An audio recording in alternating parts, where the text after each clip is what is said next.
Mhm.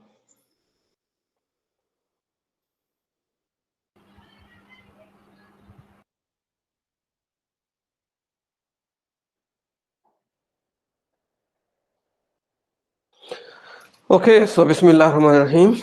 Welcome to everyone in this lecture. In our last lecture, we discussed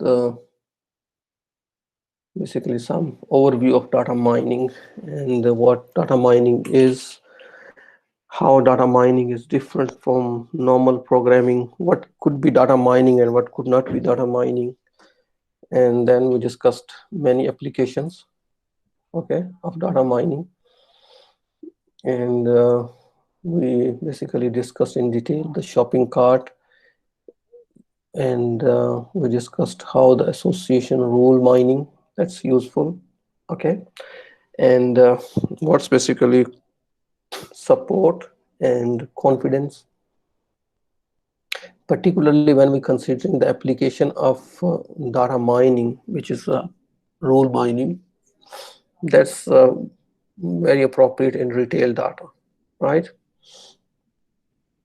So what can we extract or what can we achieve through rule mining in retail data is we can find the patterns, okay, what people are buying and how this useful are for the retailers. It has two benefits. One is retailer can know, like if one customer is buying this one item particularly, what else he would like to buy with this item. That's retailer will know from this. And second is retailer can organize the items accordingly. He knows what's going with what, okay, which item is more relevant to which item. That's we discussed in our last lecture. If you have any question regarding this, you can ask, or we can move next if you don't have any question. Okay, so now question is, how can we know, how can we identify those rules? Like if product, if item, let me do the pen.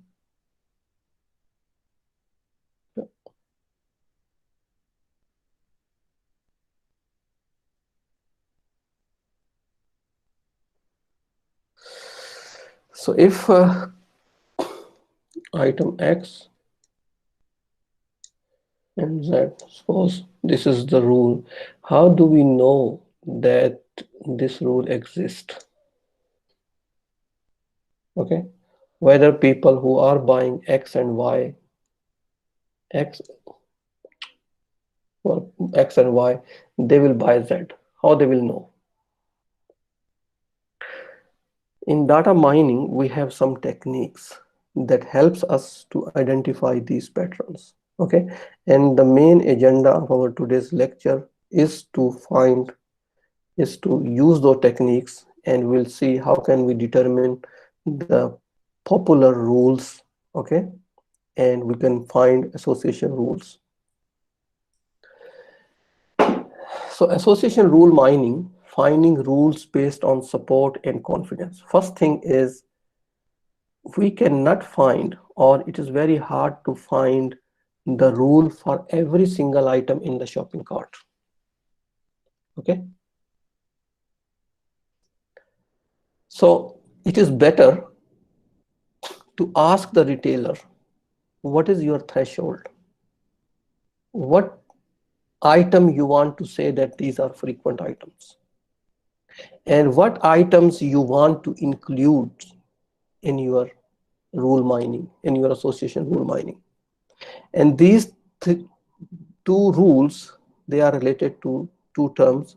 One is support, support, and other is confidence. Okay.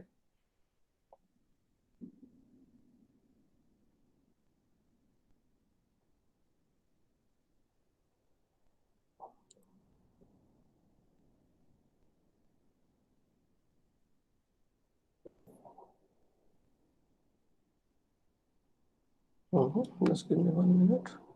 This is not coming out. Yes, now it's better. So support and confidence. Retailer will tell us these two things. If we know these, then we can find only those items that are frequent and that are useful. For that, retailer will tell us the minimum support that we discussed in our last lecture, and retailer will tell us minimum confidence, that he wants to say, okay, this product is basically has this much sale in the all transaction, in the total sale, then I would say this product should be frequent. Okay, and when two product X and Y, they are going to buy together with 80% confidence, I will say I want this rule. Did you get it? So if the retailer doesn't provide us this minimum support, minimum confidence, we will be calculating or we will be designing the rules for every single item here. Okay, every single item.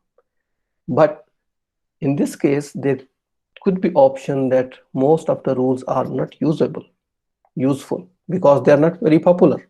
The products are not very popular. So it is not efficient solution to find the rules against every single item. It's better to find the rules against those items which are frequent and which have good confidence. The threshold for this frequent and confidence will come from retailer. Okay, so let's take the example. These are our 7 transactions. T1, T2, T3 up to T7. These are the 7 shopping carts. So person is buying beef, chicken, milk. Other one is buying beef, cheese boards, beef, chicken, cheese, all that. Okay, and we have minimum support 30 and minimum confidence is 80. So now if we see which rule is valid. So if we take example of chicken, cloth, and it's going to buy with milk. If this is the rule, we want to check it, whether this rule is useful or not useful. So, or valid or not valid. So first thing is we will check support for this. Support always we check for the left side items. What is the support of chicken and cloth in the whole transactions? Okay, so do you know what's the support of chicken and cloth?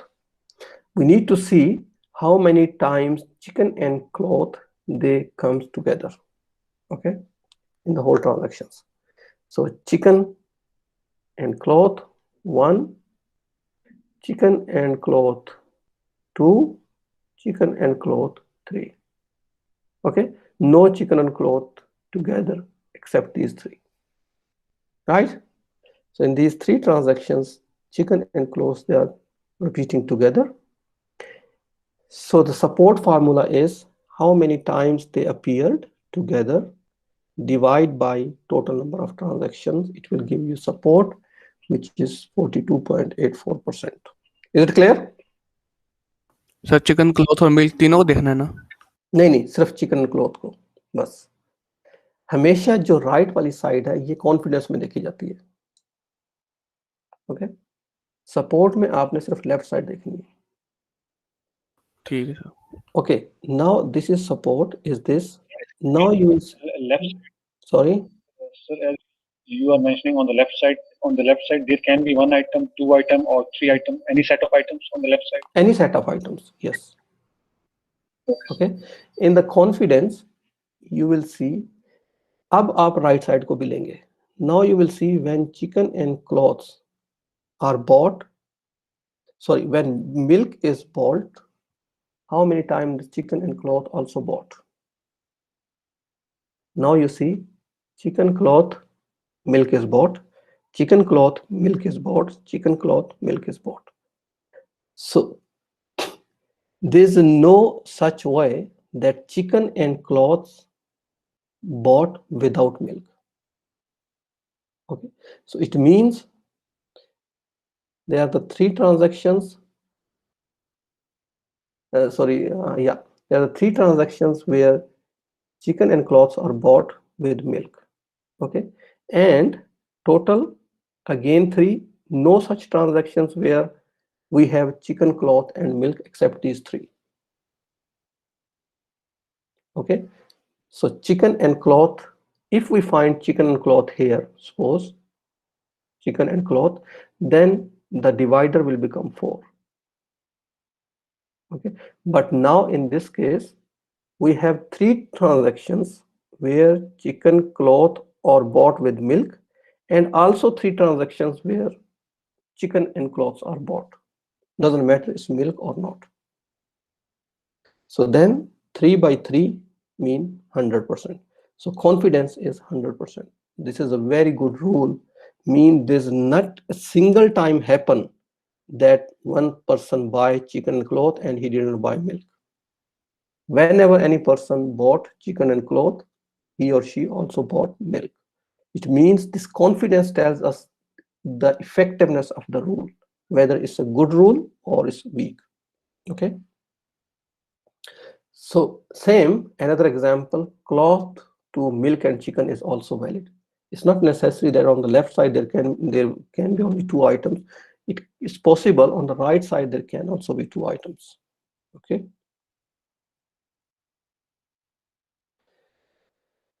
This is rather a simplistic view of shopping basket. Why? Some important information is not considered in this. So whatever we consider so far, it's very simple. Mean we are considering the frequency, okay, of all item on one level. For example, the quantity of each item purchased, the price. We are not considering कि quantity कितनी है. Let's suppose in this case, it's also possible there can be two times beef and beef, or there can be two times chicken, beef, again chicken. Possible. We are not considering this. Okay. But actually, this affects the retailer profit. So we are not considering quantity. One thing. Second, we are not considering if any item is expensive or cheaper. We are considering homogeneous, all are on the same price. Because to make it simple. But definitely in the research or in the modern algorithms, we also consider these two parameters.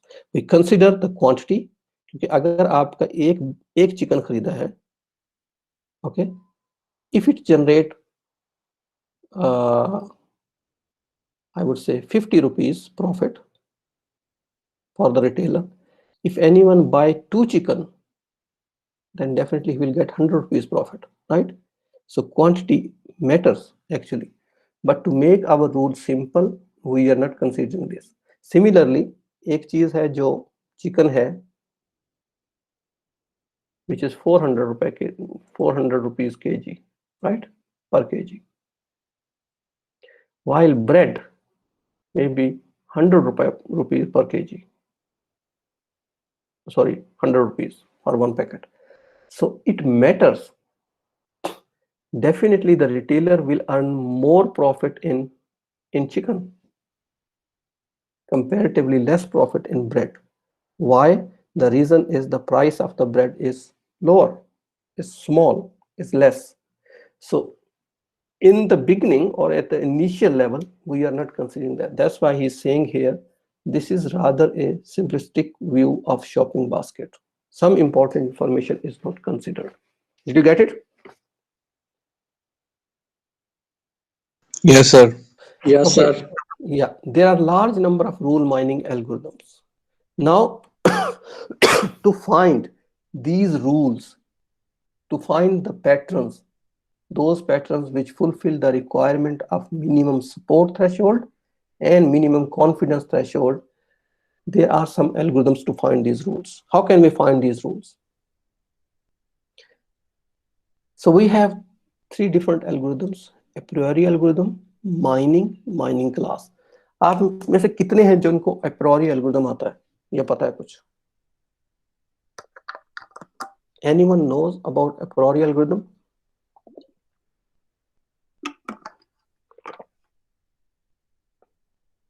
No, not even single. Sir ये हाँ शायद searching के लिए जो web sorry, search उसके अंदर इस्तेमाल होता है, जो रिलेटेडनेस, मतलब जो रिलेटेड चीजें आती हैं सर्च इंजन के अंदर, मेरे ख्याल से उसके अंदर ये अप्लाई होता है और ये एल्गोरिथम। ये है क्या एल्गोरिथम, कुछ बताएंगे? इतना डीपली मुझे नहीं पता। Actually this is a very well known algorithm. Apriori algorithm बहुत पॉपुलर एल्गोरिथम है, खासकर एसोसिएशन रूल माइनिंग में, और this is very effective. As I said कि हमारे लिए पॉसिबल नहीं है कि हर आइटम का, यहाँ पर जितने भी आइटम है, हर आइटम के लिए हम फ्रीक्वेंसी, सपोर्ट और ये सब कुछ निकालें, ठीक है, और हर आइटम के लिए रूल फाइंड करें। If we find rule for item which is not frequent and confidence is very low, तो ऐसा रूल रिटेलर के लिए यूजफुल नहीं होगा। सो a priori algorithm gives us this advantage to prune all those items which are not frequent and where confidence is very low. This is the beauty of this a priori algorithm. So in our today's lecture, our focus is to discuss this a priori algorithm. Next time we'll discuss the other one, minimum multiple minimum support. To the best known mining algorithm is the a priori algorithm. This algorithm has actually two steps. Step 1, find all frequent item sets. Okay, कौन से frequent? Criteria क्या है? Where support is greater than or equal to minimum support, इनको हम frequent कहेंगे। वो item जिनकी support minimum support से ज्यादा है, these will be frequent item. So that's the step 1, and minimum support will come from retailer. Businessman आपको बताएगा क्या वो मिनिमम सपोर्ट रखना चाहता है। In step 2, use frequent item set. जब आपने सारे आइटम सेट फ्रीक्वेंट फाइंड कर लिए, use those frequent item set to generate rules. Okay, based on those frequent item set you will generate the rules. So these are the two steps. Step 1, now we'll go in detail. Step 1, finding a frequent item set generation. The key is the a priori property. पहले step में हम a priori property use करते हैं जिसको हम downward closure property कहते हैं। What is this property? What is downward closure property? ये कहती है कि अगर कोई सुपर सेट, ये आइटम सेट है chicken, cloth, milk, if any superset is frequent, then every of its subset should be frequent as well. Did you get it?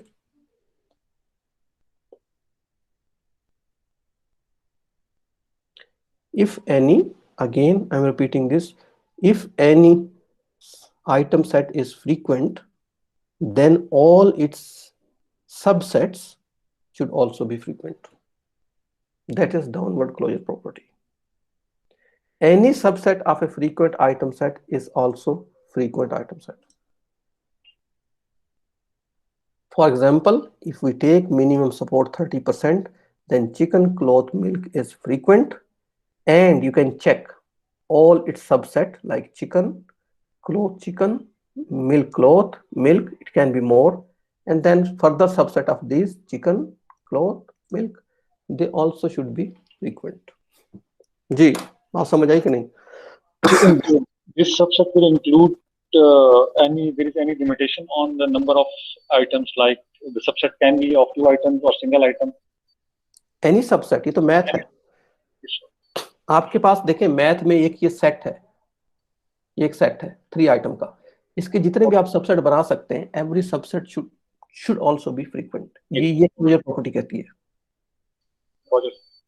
Okay, now sir fine, yes sir, ये आपने downward closure property के बारे में बताया है ना sir, इसकी तो समझ आ गई है, लेकिन इसकी कोई मैथमेटिकल प्रूफ है कि नहीं, हम बस करेंगे, इसको हम करेंगे आगे ना।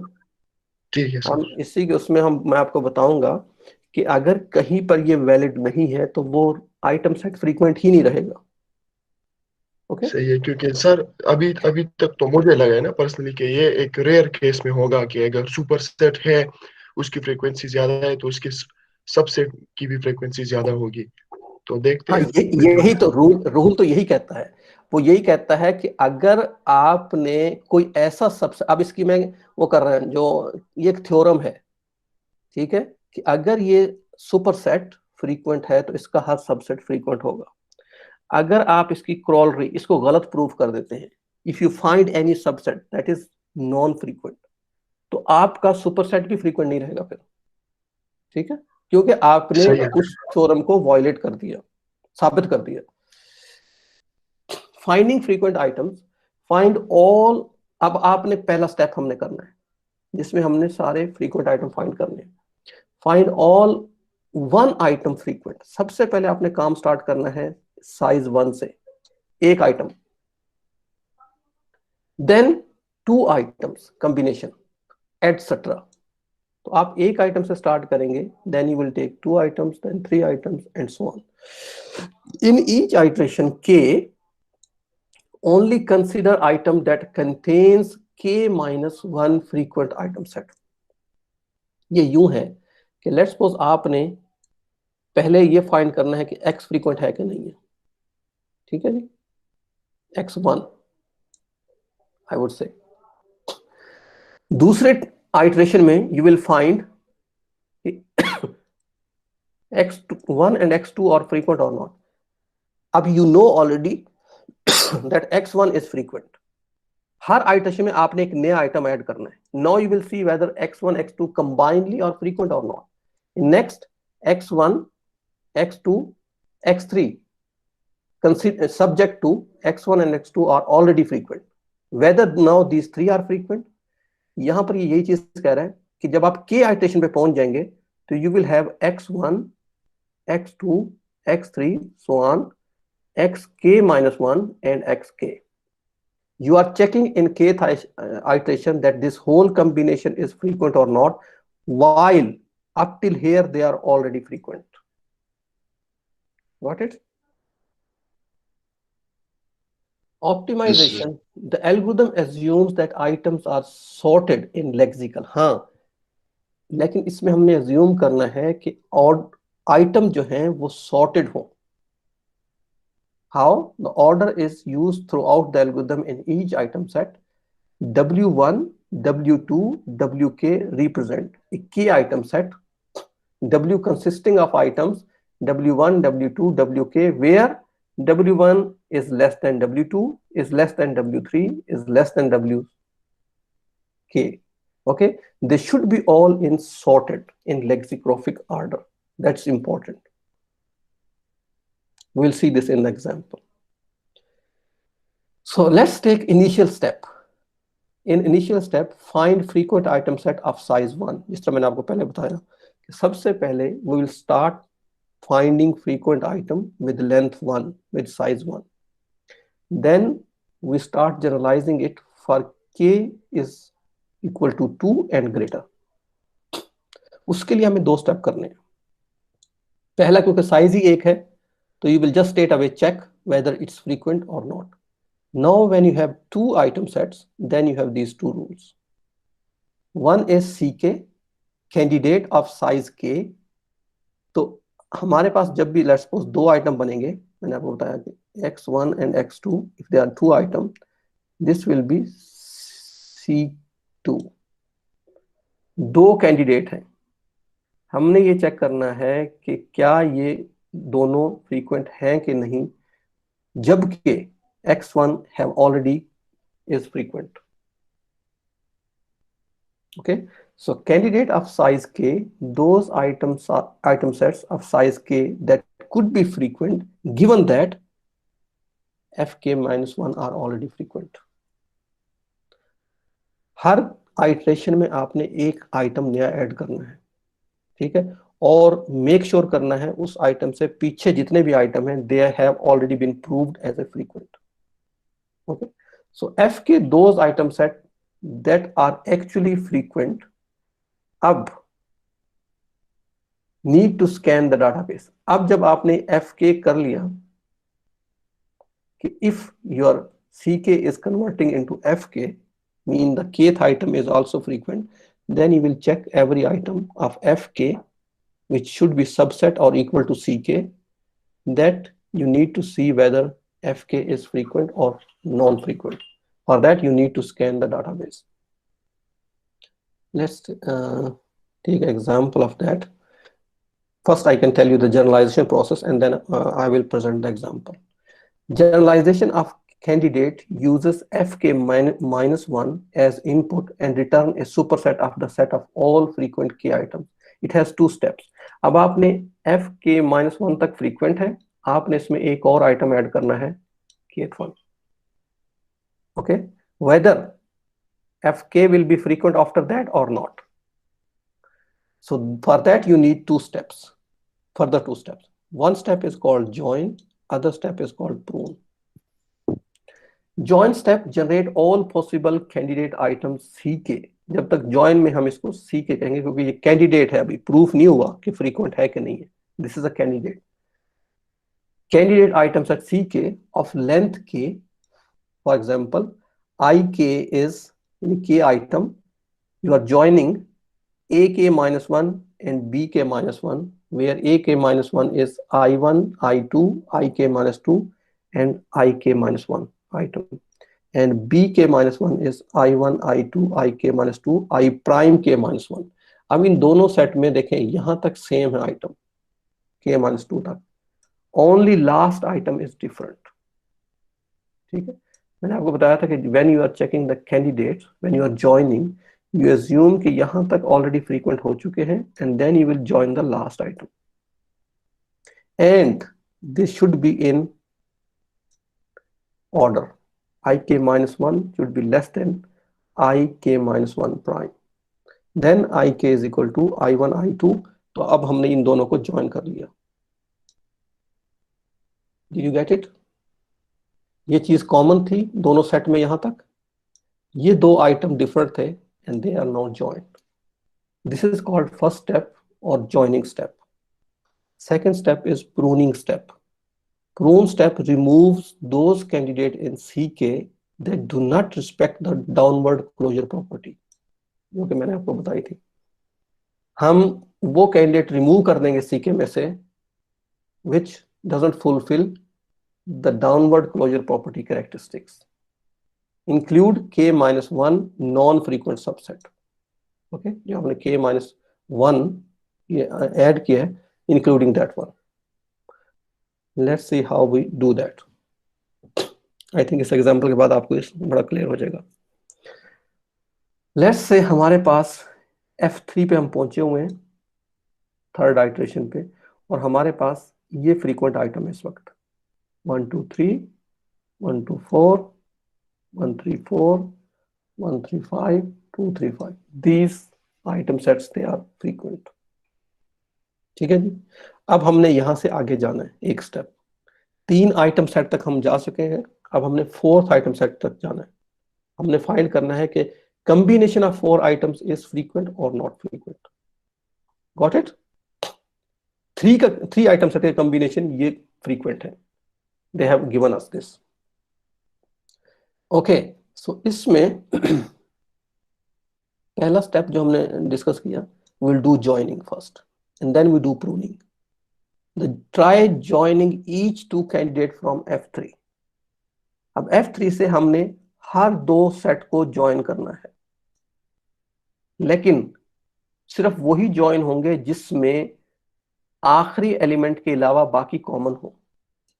इस तरह ये मैंने पिछले उसमें बताया था.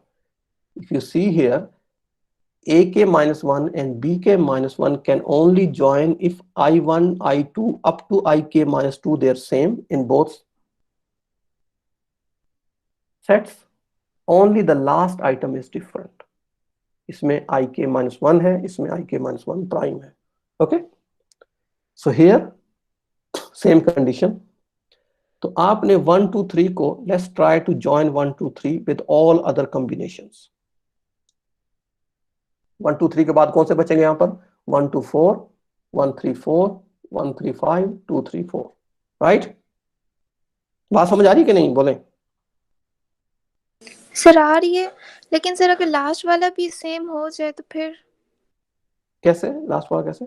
नहीं, लास्ट वाला अगर सेम हो गया दोनों में, फिर तो आइडेंटिकल सेट हो गए, फिर उसको प्रिंट करने की जरूरत नहीं है। उसको ज्वाइन ही नहीं होगा, वो तो एक ही सेट है, आपने 2 दफा लिख दिया है। अच्छा सही है। That is the same set, you can not take identical. अब इन सारे सेट्स में एक एक आइटम सेट तो डिफरेंट होगा ही होगा, otherwise it is a duplicate. Okay, so now मैंने आपको बताया जब आप ज्वाइन करेंगे तब आपने ये देखना है कि only last element could be different. ठीक है, तो इस केस में ये इसकी ज्वाइनिंग सिर्फ पहले एलिमेंट के साथ हो सकती है, दूसरे के साथ ज्वाइनिंग नहीं हो सकती, इसके साथ ज्वाइनिंग नहीं हो सकती, इसके साथ ज्वाइनिंग नहीं हो सकती, because the condition of all the elements except the last elements are not same. So in this case 1 2 3 will be joined with only 1 2 4, and this is the joint result. ठीक है जी? Now we'll try second 1 2 4 1 2 4, और जब भी हम join करेंगे तो हमेशा उस एलिमेंट से आगे वालों को देखना है, जो पीछे वाले एलिमेंट है उनको नहीं देखना। So now we will try if 1 2 4 can be joined with 1 3 4 1 3 5 and 2 3 4. इस केस में we cannot join with anyone because there is no 1 2 same here in any of these 3 item sets. Got it? Yes sir. Here we'll check 1 3 4 with 1 3 5 and with 2 3 4. If we see first combination is true because 1 3 and 1 3 only last element is different, so join is possible. In this case join is not possible. The last combination is 1 3 5, and after that we have only 1 2 3 4, and we cannot join because of condition. So you got only 2 item set with 4 items. These are the candidates. ये अभी candidate है, ये पहला हमने step 1 का अप्रियोरी algorithm के step 1 का ए किया अभी। Okay, step 1 have A and B steps and then step 2, ये अप्रियोरी है। तो we just completed a part of step 1, mean joining part. This is joining, step B is pruning, and this is building association rules. Okay? तो जब joining के results आ जाएंगे तो जो results होंगे उनको दोबारा हम ज्वाइन नहीं करेंगे? करेंगे, बिल्कुल। ये आइटरेटिव प्रोसेस है, इसलिए मैंने इसको जनरलाइज पिछले बताया स्लाइड पे, ये लूप है। ओके, उनको भी करेंगे, लेकिन मैं एक एग्जांपल गो थ्रू करना चाह रहा हूं ताकि आपको समझ आ जाए। तो ये अभी हमने ज्वाइनिंग की है स्टेप 1 की। स्टेप 1 की जो ए की जो आउटपुट आती है, ये आपके कैंडिडेट्स आते हैं। गारंटी नहीं है ये कैंडिडेट सारे फ्रीक्वेंट होंगे कि नहीं होंगे, आपको अभी कैंडिडेट मिले हैं, प्रूफ नहीं हुआ अभी कि ये फ्रीक्वेंट है कि नहीं है। तो 3 आइटम सेट साइज 3 में ये सारे कॉम्बिनेशन फ्रीक्वेंट थे, ये प्रूफ था, ये आपको गिवन था। आपने इसकी बेस पे 4 आइटम सेट्स यानी जिनका साइज 4 हो वो फाइंड करने हैं कि कितने फ्रीक्वेंट है, जिसमें से हमने ज्वाइनिंग में ये वैसे ही निकल गए। तो हमारे पास 2 आइटम बचे हैं, ऐसे 2 आइटम सेट्स जिनका साइज 4 है, they can be candidate. Tell me if it's not clear to anyone. Sir what if sir अगर जो 1 2 3 का सबसेट है हमारे पास, उससे आगे वाले जो हमारे पास 4 ऑप्शंस है उसके अंदर 1 3 5 की जगह हमारे पास 1 2 5 आ जाता है, तो यहाँ हमारे पास एक और 4 हाँ, 4 एलिमेंट्स का सेट बन जाएगा। एग्जैक्टली, अगर हमारे पास यहाँ 1 2 5 आ जाता है, ये कह रहे हैं ना आप? जी सर बिल्कुल। तो यहाँ आ जाएगा 1 2 5, तो यहाँ एक और सेट बन जाएगा 1 2 3 5। बिल्कुल सर। ठीक है सर इन केस में सर 1 2 4 जो हमारे पास नेक्स्ट आइटरेशन हो रही है उसके अंदर भी हमारे पास 1 2 4 5 भी आ जाएगा एक। हाँ, अगर इस केस में 1 to 4 और यहाँ पर 1 to 5 बनाते हैं, ये इसको 1 to 5 कर देते हैं, यहाँ भी एक आइटम आ जाएगा। Exactly true, yes. ठीक है सर। ओके, सो ये हमारे पास एप्रोरी का हमने पहले स्टेप का ए पार्ट किया है, विच इज कॉल्ड ज्वाइनिंग। हमने ज्वाइनिंग की है, लेकिन ज्वाइनिंग में ये कंडीशन है कि आखिरी आइटम के अलावा बाकी सारे आइटम सेम होने चाहिए। ओके, ये एप्रोरी कहता है। अब after joining we got these two candidates from previous slide. Agree? 1 2 3 4 and 1 3 4 5. Yes sir. अब हमने प्रूनिंग करनी है कि वाकई ये दोनों जो कैंडिडेट प्रूव हुए हैं ये फ्रीक्वेंट भी हैं कि नहीं है। उसका तरीका क्या है? Now you will make all the subset of 1 2 3 4 with size 3। इस सब सुपरसेट के कितने सबसेट बन सकते हैं विद 3 आइटम्स? तो 1 2 3 हो सकता है, 1 2 4 हो सकता है, और 1 3 4 हो सकता है, एंड 2 3 4 हो सकता है। Are you agree with this और नॉट? सर यस इसके सर। अलावा और भी तो हो सकते हैं सर, लाइक 2 1 4 भी हो सकता है इसके अलावा। नहीं, पीछे नहीं जाना आपने, रिवर्स नहीं जाना। 1 2 3 1 2 4 2 1 3 4 2 3 4 आपने क्योंकि 2 1 4 करते हैं तो वो उसी आइटम वही आ जाएगा ना। 2 अगर ब्रेड को शो कर रही है, आप 1 2 लिख लें या 2 1 लिख लें। ठीक है ठीक है। बात समझ आई आपको? जी सर, बिल्कुल क्लियर हो। अच्छा, अब आपने ये देखना है, जब आपने 3 साइज के सबसेट बना दिए, अब आपने ये देखना है क्या ये सारे सबसेट F3 में हैं कि नहीं है, जो आपको यहां गिवन किया गया था, यहां दिया गया था शुरू में कि ये फ्रीक्वेंट है। या in other words you can say कि इसके जितने भी सबसेट हैं वो सारे के सारे फ्रीक्वेंट हैं कि नहीं है। हैं सर, बिल्कुल फ्रीक्वेंट है। मैंने पिछली स्लाइड से कॉपी कर लिया आपको आसानी के लिए।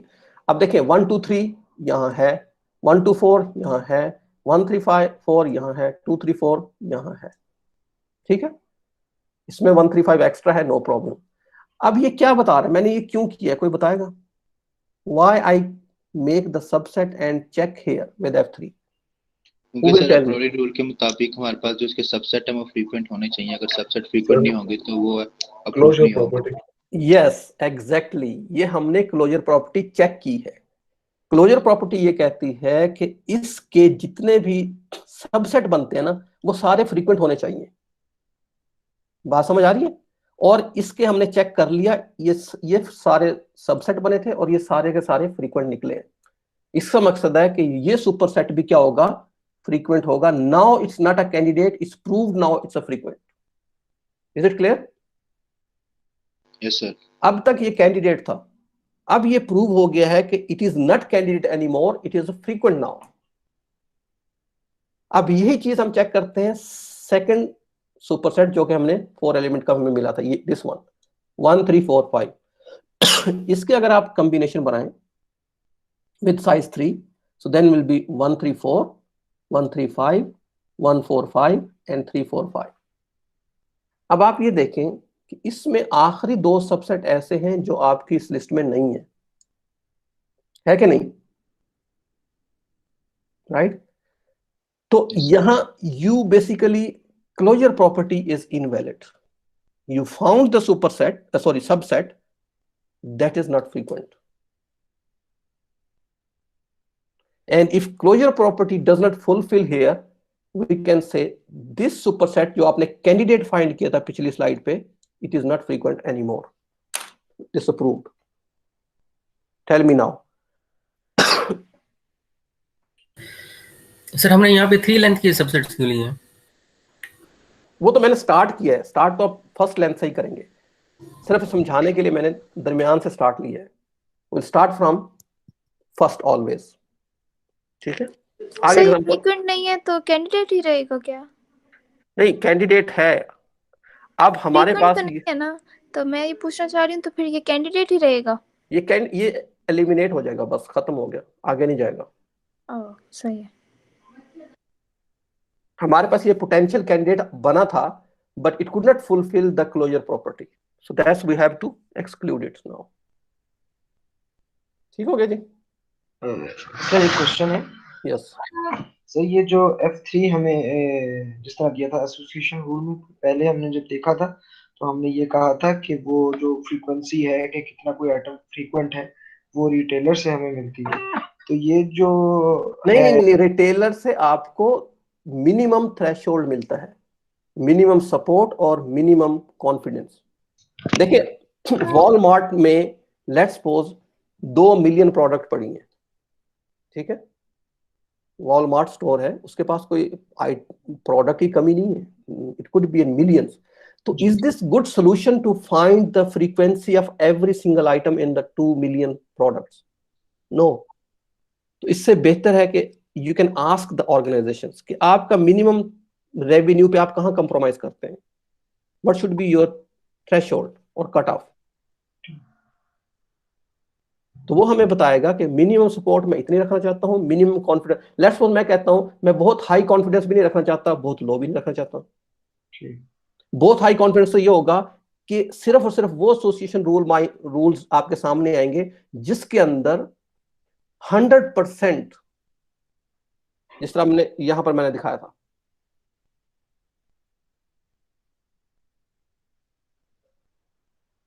यहां पर सिर्फ वो रूल आएंगे जिसपे, यानी कि चिकन और क्लॉथ के साथ हमेशा ही मिल्क बाय किया गया हो। There is not even a single transaction where milk has not been bought with chicken and cloth.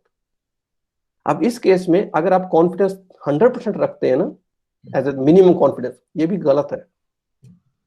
Let's suppose आपकी शॉप में 90% ट्रांजैक्शन ऐसी हैं कि जिसमें चिकन क्लॉथ मिल्क के साथ बाय हो रहा है, ठीक है, 10% ट्रांजैक्शन ऐसी हैं जिसमें चिकन क्लॉथ मिल्क के साथ बाय नहीं हो रहा। Will you not know this? You would like to know, right?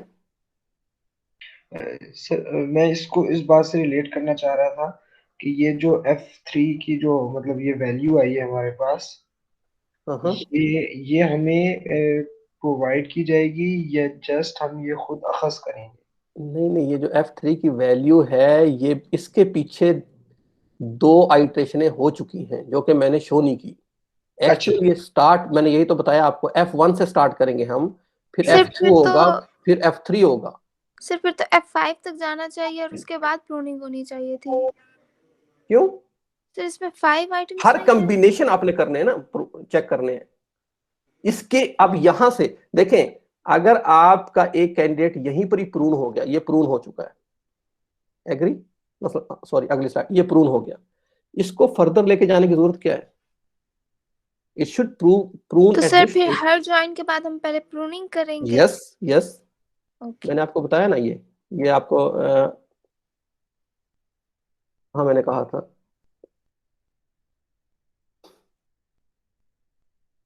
ये जो पहला स्टेप है ना फ्रीक्वेंट आइटम सेट फाइंड करने का, इसके 2 स्टेप है further. First step is joining, second step is pruning. अगर आप प्रून नहीं करेंगे, आप अपनी कॉम्प्लेक्सिटी फ्री में बढ़ा रहे हो, जबकि वो आइटम सेट फ्रीक्वेंट है ही नहीं है।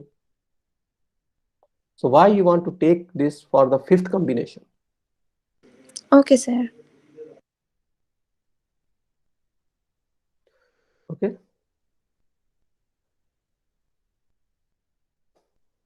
Let's take another example. अभी हम फुल एग्जांपल लेते हैं, start from 1, okay, just to make it more elaborative to you. ये आपकी ट्रांजैक्शंस है, ठीक है। अब मैं स्टेप 1 से स्टार्ट करूंगा। Finding frequent item set example, minimum support क्या है? 0.5 है। आपका रिटेलर चाहता है कि मुझे वो तमाम आइटम्स, फ्रीक्वेंट आइटम निकाल के दिखाओ जहां पर सपोर्ट 50% है, mean which are popular 50%। Okay, ये हमने रिटेलर से ले लिया minimum support threshold. Now you will start and you start from beginning. First T scan, ये टेबल है, इसको टी कहते हैं। पहला स्कैन आप करेंगे जिसमें सिंगल लेवल आइटम करेंगे, वो जो लास्ट मैंने एग्जांपल स्टार्ट की थी F3 से की थी, उसमें 3 कॉम्बिनेशन थे। यहां पर हम let's start from 1 single item, तो हम आइटम को देखेंगे और उसका काउंट मेजर करेंगे कितना है। यहां पर आइटम 1 है, इसका काउंट 2 है इन ऑल 4 ट्रांजेक्शन। आइटम 2 है, काउंट 3 है। आइटम 3 है, काउंट 3 है। आइटम 4 है, काउंट 1 है। आइटम 5 है, काउंट 3 है। एग्री? Yes sir. अब ये हमारे सारे कैंडिडेट इस वक्त सारे आइटम कैंडिडेट हैं, पता नहीं फ्रीक्वेंट हैं कि नहीं, लेकिन कैंडिडेट जरूर है, C1। Agree? Now we will see कि वेदर दीज आर फ्रीक्वेंट और नॉट फ्रीक्वेंट। और साइज हर एक का 1 है। ये शॉपिंग कार्ट भी एक साइज है, shopping cart 1 size, item size, shopping cart, shopping cart, shopping cart, 1 item size. अब मुझे आप ये बताएं कि क्योंकि 1 आइटम जो है वो सारी ट्रांजैक्शन में 2 दफा खरीदा गया है, ठीक है, तो इसकी सपोर्ट क्या होगी? 50%। 50%, ठीक है। अब 2 आइटम 3 है, 3 अब इसकी सपोर्ट क्या होगी? 3 दफा खरीदा गया है, 75%। 75%। 75% इज ग्रेटर देन 50% और नॉट, ठीक है, तो हम इसको रखेंगे। इसी तरह आइटम 1 की जो सपोर्ट 50% निकली थी, which is still equal to 50%, we will put this here. Next item is 3, इसकी भी फ्रीक्वेंसी सॉरी कितना काउंट है? 3 है, तो support will be 75, will keep it. Item 4 जो है वो एक ही दफा बाय हुआ है, तो इसकी सपोर्ट क्या है? 25%। 25। So because of 25% is less than 50%, we will exclude this. ये आपके कैंडिडेट में तो था लेकिन फ्रीक्वेंस लिस्ट में नहीं आया। Here, do you agree or not? Sir sir agree. सही? सर 50% पे तो 75 से कम है। नहीं ना, आपकी मिनिमम थ्रेशोल्ड तो 50% है। ओके। तो सर कंडीशन थी ना उस पे कि ग्रेटर देन होना चाहिए या इक्वल टू होना चाहिए। हाँ, कंडीशन ये थी कि ये होना चाहिए ग्रेटर और इक्वल 50%। तो जो आइटम 4 है इसकी सपोर्ट निकली है 25%, because it's bought only 1 time.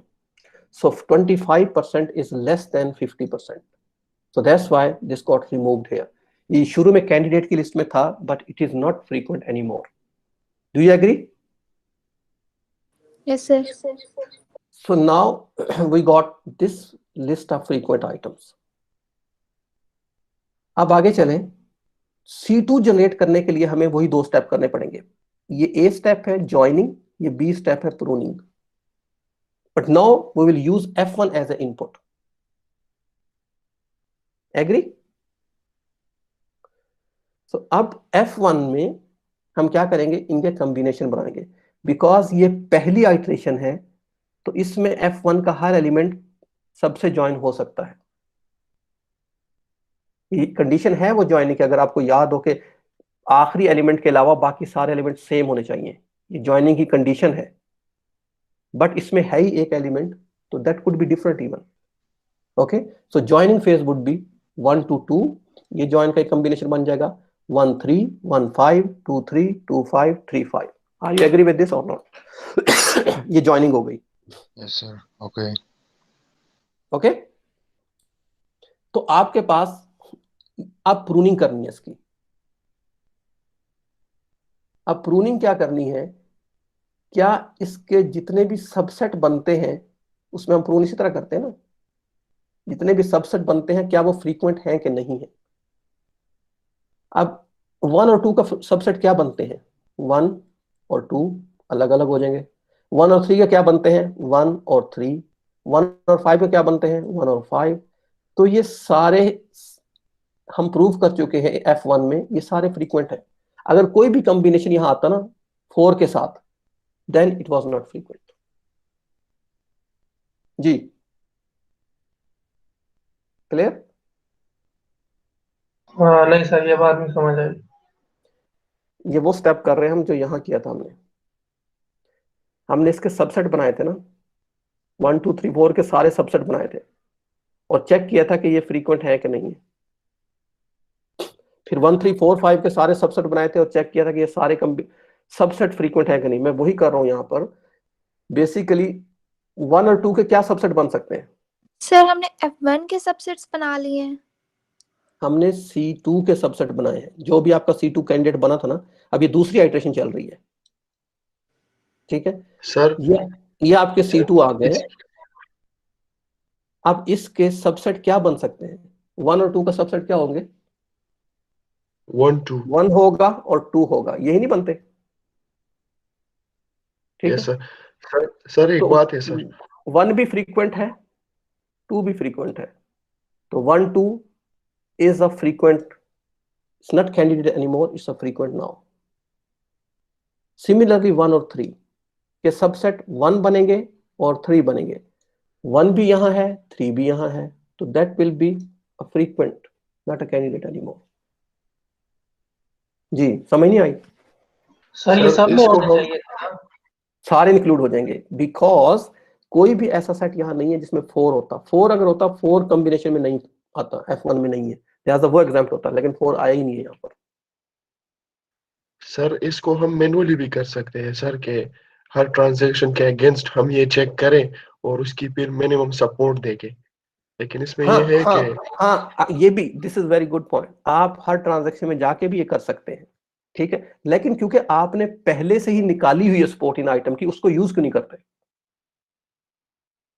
सही ये आपने पॉइंट है। इनके आपने इन सब की सपोर्ट यहां निकाली हुई है। Why don't you use this?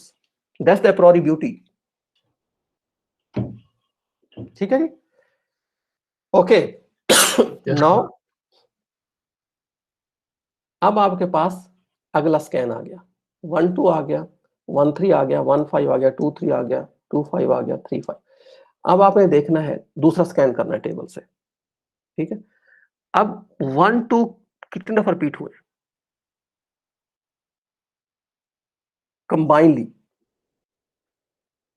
एक दफा एक रिपीट हुए। एक दफा ये इसकी सपोर्ट आ गई।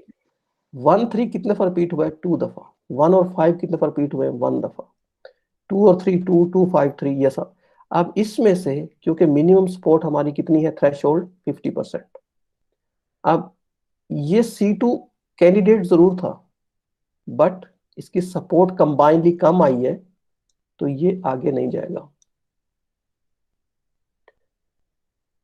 ये ठीक है।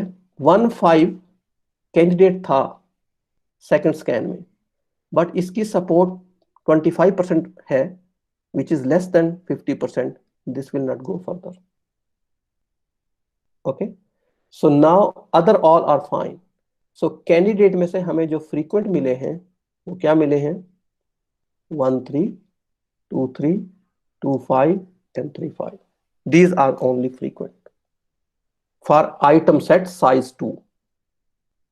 Got it?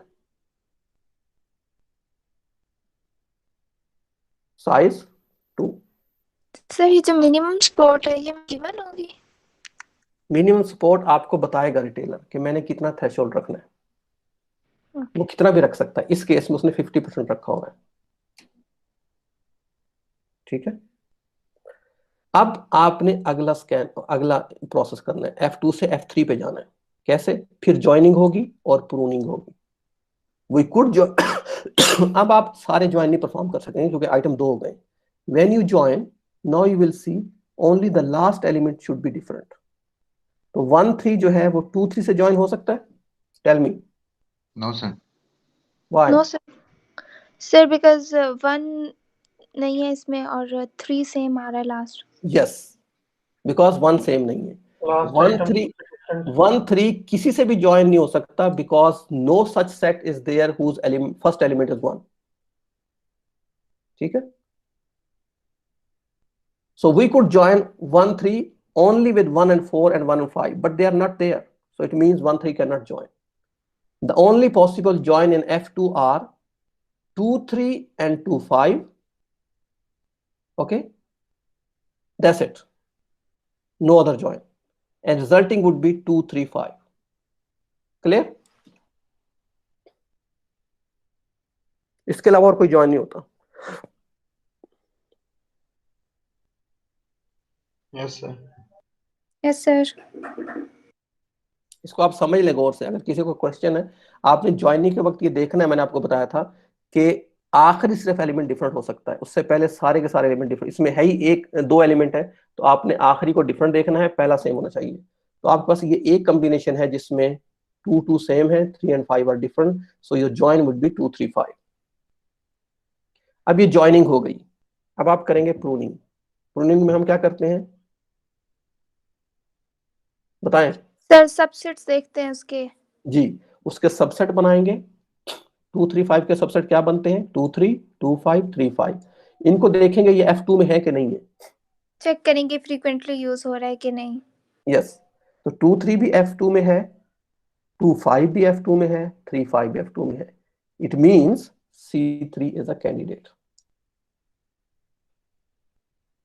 ठीक है, 2 3 5। अब 2 3 5 को अब हम यहां दोबारा आ गए, अगली अगली इटरेशन आ गई है, थर्ड टी स्कैन।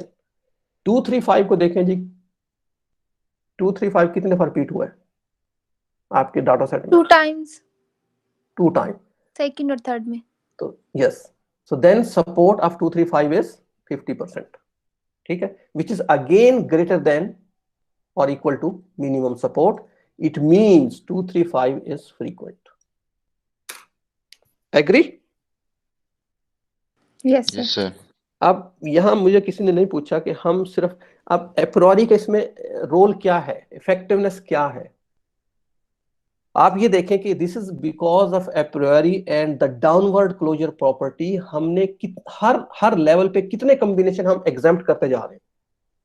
यहां पर हमारे पास कितने कॉम्बिनेशन आए थे? यहां पर 1 2 3 4 5 6 कॉम्बिनेशन आए थे सेकंड स्कैन में। थर्ड स्कैन में कितने आए हैं? एक, only one.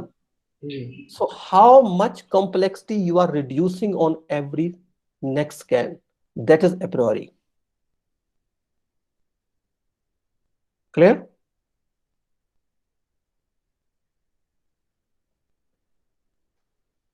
Now yes sir. This was the step 1 of apriori, जिसमें हमने फ्रीक्वेंट आइटम सेट फाइंड करना सीखे।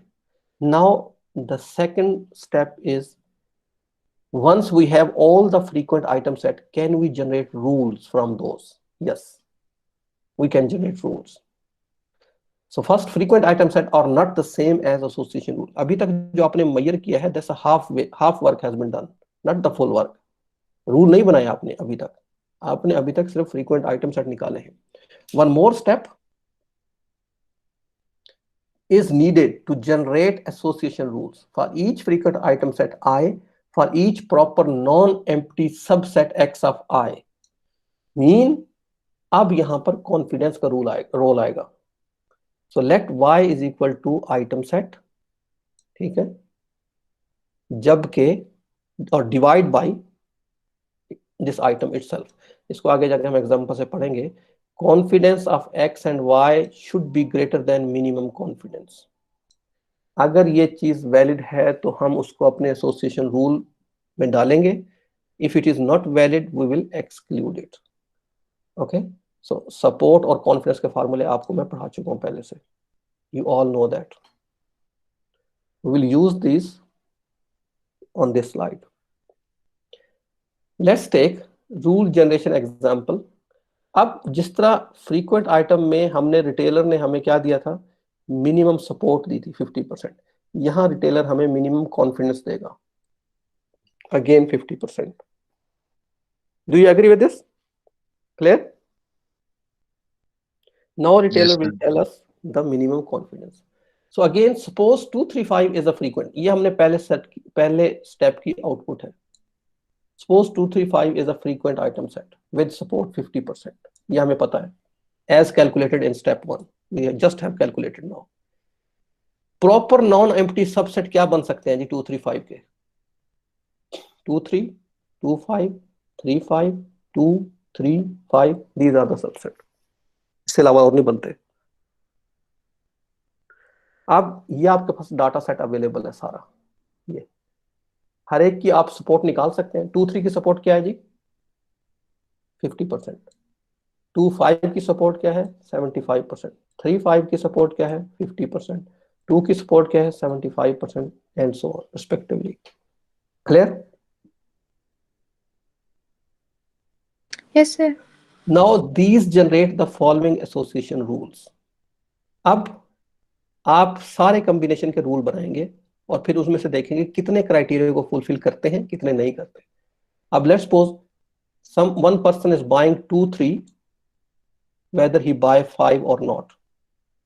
This is a one rule.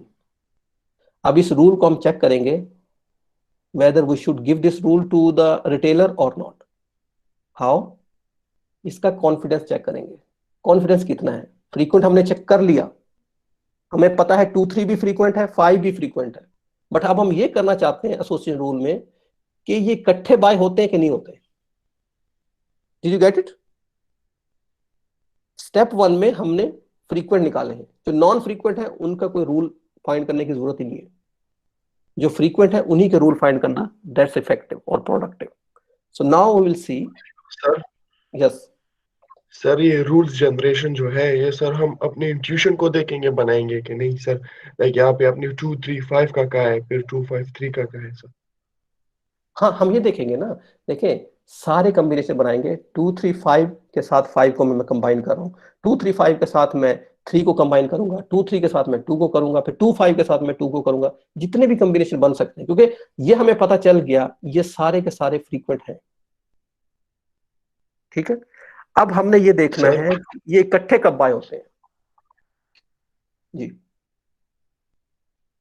Sir इसमें तो ये पॉसिबिलिटी फिर आ सकती है ना रेयर केस में कि हम एक ना एक रूल जो है वो मिस कर जाए सर, अगर हम मैनुअली करें उसको। हम नहीं, अगर आपने सारे, आप देखें इसका फार्मूला निकलेगा ना मैथ का, अगर इतने आपके सबसेट बन रहे हैं ना टोटल, तो उसके कितने रूल बनेंगे।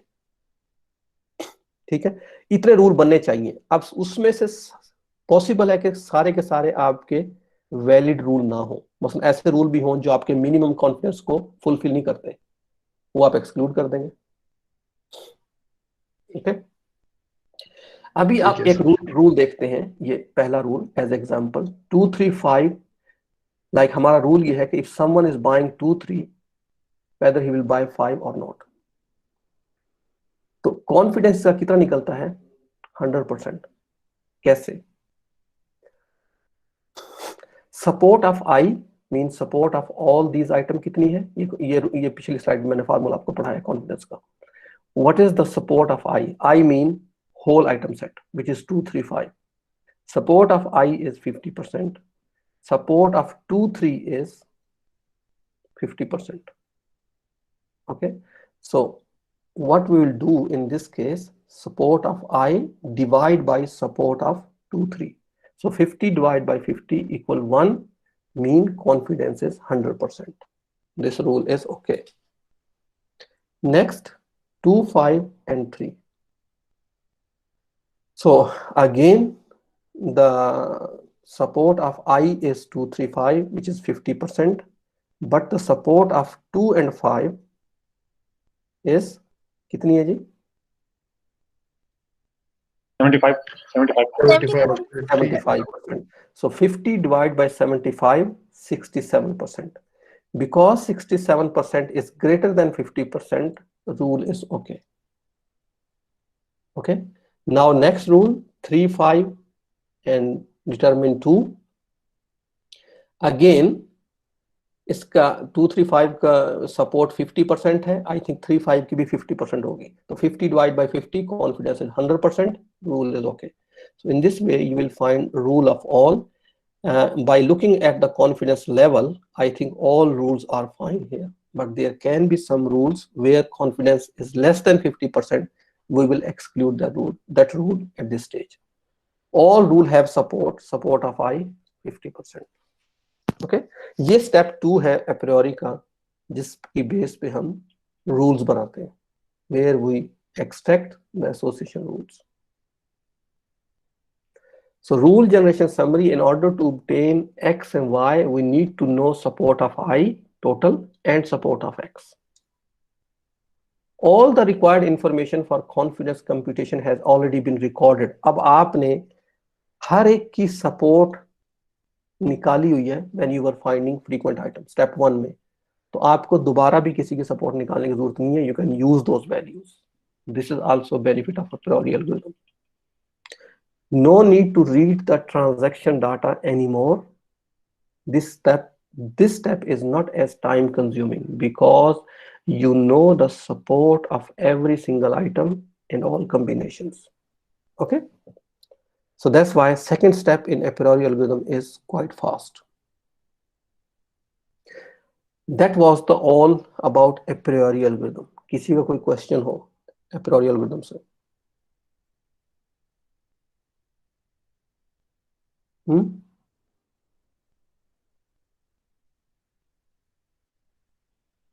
जी, any question?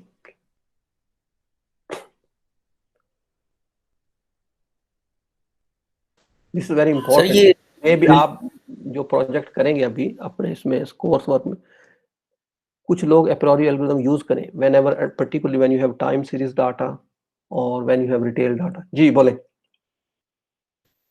सर मैं कह रहा था ये रिलेशनशिप निकालने के लिए सॉफ्टवेयर वगैरह मौजूद हैं? बिल्कुल, a priori algorithm की लाइब्रेरी मौजूद है ना. देखिए वैसे तो आप पाइथन में a priori यूज कर सकते हो, अपना लाइब्रेरी इंपोर्ट करके इसको रन कर दें, but you will not know how it's happening. You will get the result just. Definitely libraries are there, but you know the concept of a priori. This is the purpose of teaching this in today's class. Okay, if everyone is clear about this, कोई मुझे बताएगा कि a priori algorithm में का drawback क्या है?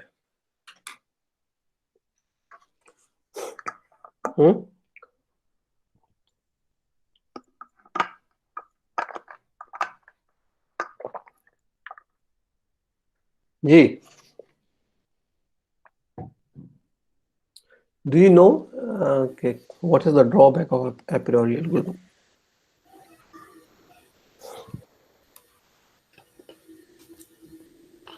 Sir ये process जो है काफी टाइम कंज्यूमिंग हो सकता है सर लार्ज डेटा के लिए.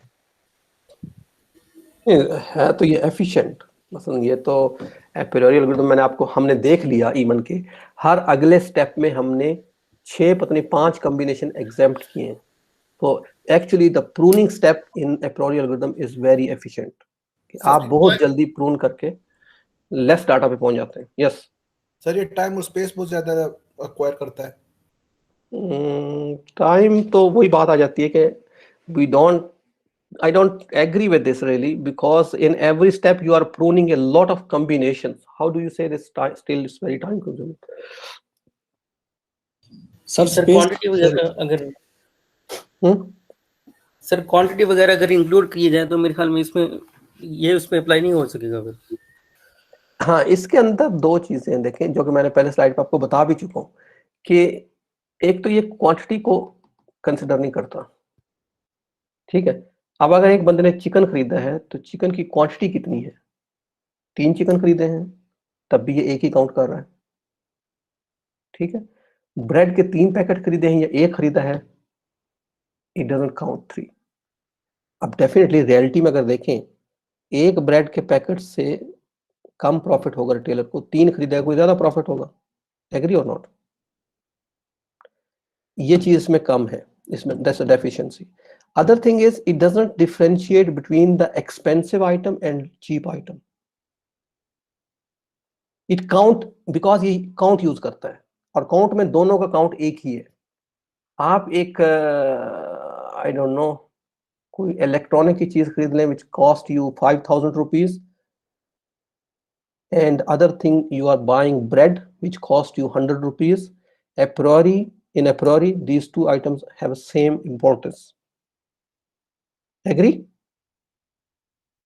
हालांकि वो इलेक्ट्रॉनिक्स की जो प्रोडक्ट है वो रिटेलर को ज्यादा प्रॉफिट दे रही है. Yes. So why can't we give weightage in this a priori to the different items depending upon what you are Yes, saying? we can. That's our next lecture. ये मैं आपको बताना चाह रहा था. There is a sum that we can give and that is our next lecture. Second thing is in a priori the problem is मगर अगर suppose इस तरह का केस हो कि आप ब्रेड खरीद रहे हैं, ठीक है, आप साथ बटर खरीद रहे हैं, दैट्स गुड, बट आपने साथ शूज भी खरीदे हैं, राइट। लास्ट टाइम हमने पढ़ा था, और शू पॉलिश खरीदी है, shoe polish. I was saying that shoe polish, the buying of shoe polish is accidentally. Mean this is not a pattern कि आप जब भी ब्रेड खरीदते हैं आप शू पॉलिश खरीदते हैं, but that was a by chance one time. लेकिन ये भी हो सकता है कि व्हेन यू बाय, अब shoe polish is not a frequent item, right. You will buy once you finish it, maybe in 1 month, 2 months, 3 months. But sometime you say, okay, I want to buy shoe polish. I also want to buy laces of my shoes with that. This has some relationship. Although the buying of shoe polish is rare, but it has good confidence with laces. ठीक है. Support जो shoe polish की है वो कम है, because it's not a frequent item. But उसका laces के साथ जो confidence है, that is strong.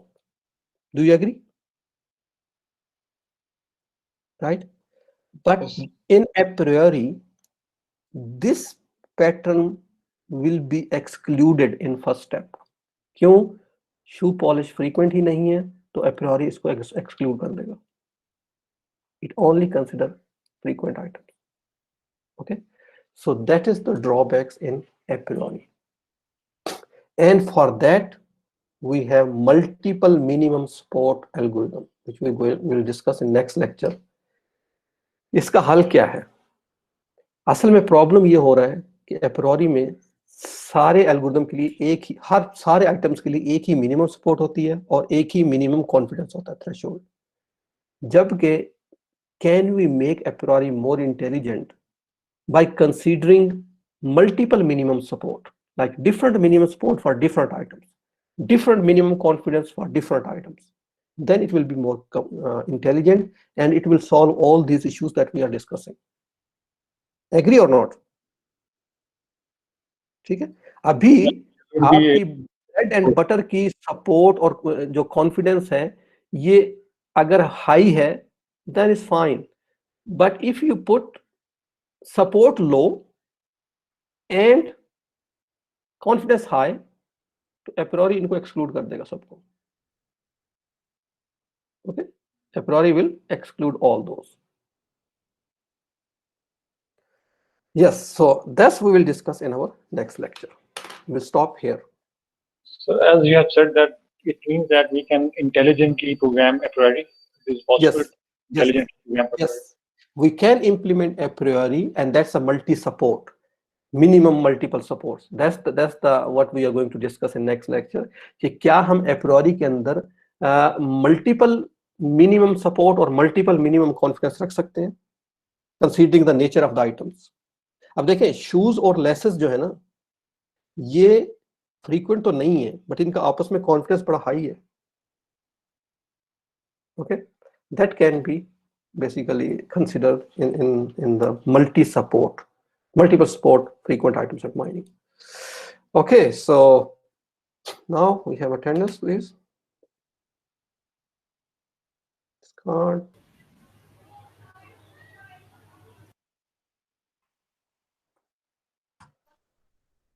Next.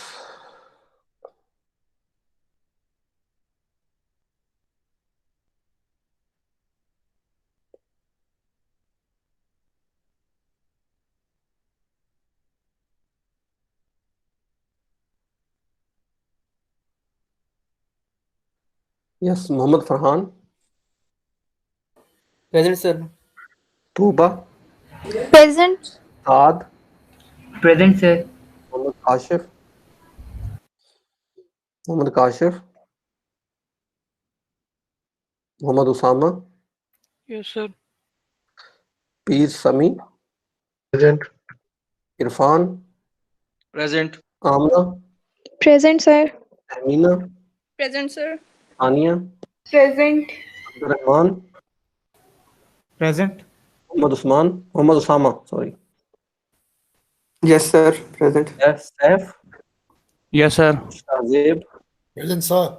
Nasir, Yes, sir. Mohammed Zubair, Zubair,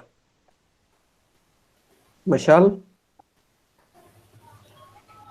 Mashal, Talha, Yes, sir. Shabir, Yes, sir. Uzair, Uzair, Uzair, Rida, Present, sir. Anam, Anam, Adil, Yes, sir. Umar, Present, sir. Hanan, Yes, sir. Farjad, Present, sir. Zahra. Present, sir. Excuse me sir sir Yes. Mohammad Kashif sir mike काम नहीं कर रहा था sir present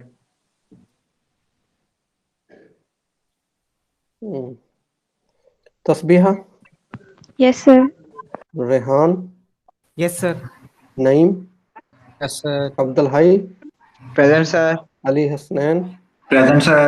Mohammad Haris, Yes, sir. Waleed, Present, sir. Jahanzeb, Present, sir. Ayesha, Present, sir. Mohammad Shoaib, Present, sir. Mohammad Umar, Present, sir. Ismail, Present, sir. Kumail. Present, sir. Okay, all good. So yeah, that's all. And I can see most of you have already nominated the topics and group members.